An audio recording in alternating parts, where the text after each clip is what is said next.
welcome to Spread the Word!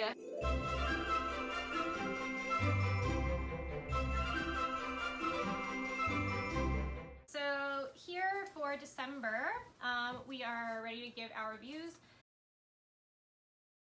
Do you want to rock, paper, scissors? Do you want to do that? Sure. Okay. All right. For the video. Okay. Okay. What What else would you be rock, paper, scissoring for? Are we going to? Rock, paper, scissoring?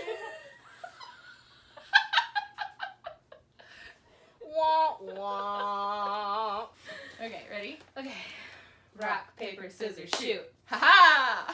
Okay, my December read was Hearts, Strings, and Other Breakable Things. It's young adult, and it is a retelling of Mansfield Park, which is one of Jane Austen's books. I picked it up because I am a big Jane Austen fan, and I really liked it. I like the take on the retake on this, because it's like there's enough things that are similar that you like are pretty confident you know where it's going to end. So it's like just a nice read in that way. Like it's nothing too complicated. There's still like real things that are addressed, but in the end it's just a delightful love story about two kids. Mansfield Park isn't even one of my favorite Jane Austen books. It might even be my least favorite, because Fanny Price is just too unrealistically like moral. Yeah. It's like frustrating. And so in this book, Edie Price, who's the Fanny character, Edie is like much more complex, and they make like the villains have more like reasons for just being, they're not just horrible humans, which is basically what they are in Mansfield Park. So I like that. Okay, so I don't have my book in hand because I read mine digitally, and it was actually nonfiction, which is weird for me. Yes.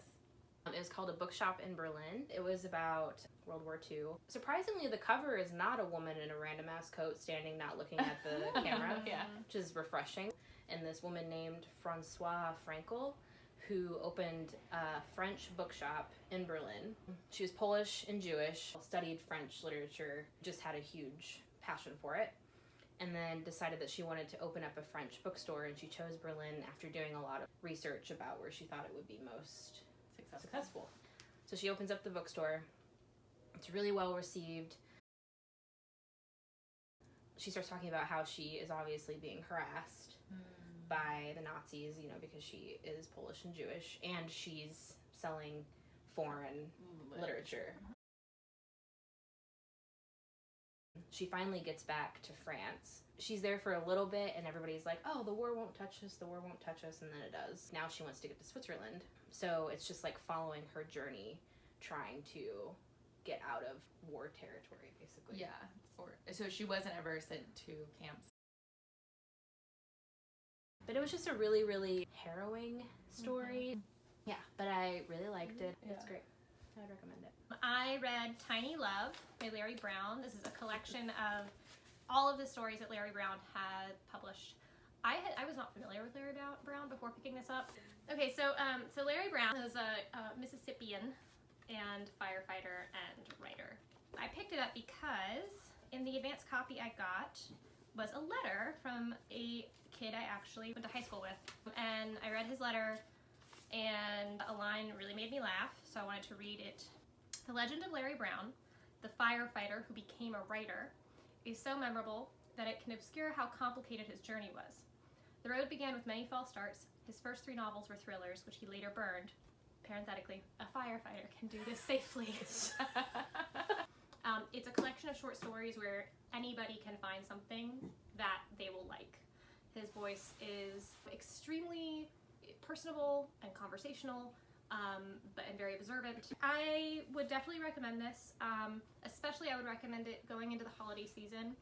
I feel like this could be a really great dad gift for December. If you're interested in writing in particular, this would also be a good collection to read, because he's really adept with craft, and it's interesting to see how he progresses. In the same way that I think a lot of people go to Flannery O'Connor short stories for kind of how to study writing, you can do the same with him.